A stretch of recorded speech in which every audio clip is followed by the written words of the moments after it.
কি রে ভাই, কি শুনি রে এটা? কয়েকদিন ধরে শুনছি ছেলের হাতে মা খুন হয়েছে, কি এর টুলপাট। আমরা সবাই তাকে নিয়ে বাজে মন্তব্য করতেছিলাম, ঠিক আছে? ফেসবুক বলেন, অন্যান্য প্ল্যাটফর্ম বলেন, সব কিছুতে তাকে নিয়ে খারাপ মন্তব্য, বাজে মন্তব্য চলছিল যে ছেলের হাতে মা খুন হয়েছিল, তাও 500 টাকার জন্য। আর এখন আজকে কি শুনি?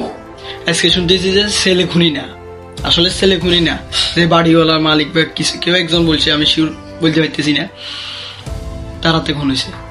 তো ভাই, তাকে নিয়ে শুধু আমরা এভাবে বাজে মন্তব্য করছিলাম আজকে কয়েকদিন ধরে।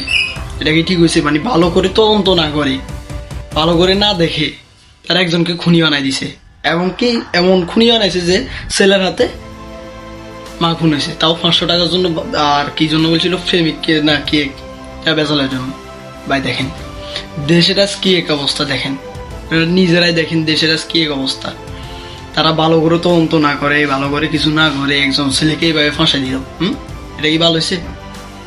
আর আমরা তো শুধু তারা ফাঁসা দিছে তা না, আমরা পুরা বাংলাদেশে তাকে নিয়ে এত বাজে মন্তব্য, এবং যেভাবে পাচ্ছি তাকে নিয়ে খারাপ মন্তব্য করছি, হ্যাঁ।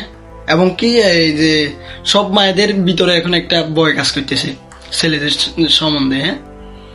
দেখেন দেশের কি এক অবস্থা, অথচ সে খুনি না, তাকে খুনি বানাই দিল, তাও 500 টাকার জন্য বলি, হ্যাঁ। আমার বারবার মাথায় এই কথাটা দিয়েছে। দেখেন দেশ কোথায় যায় ঠেকতেছে। আমি ঠিক আছে ভাই, আল্লাহ হাফেজ। কিছু আর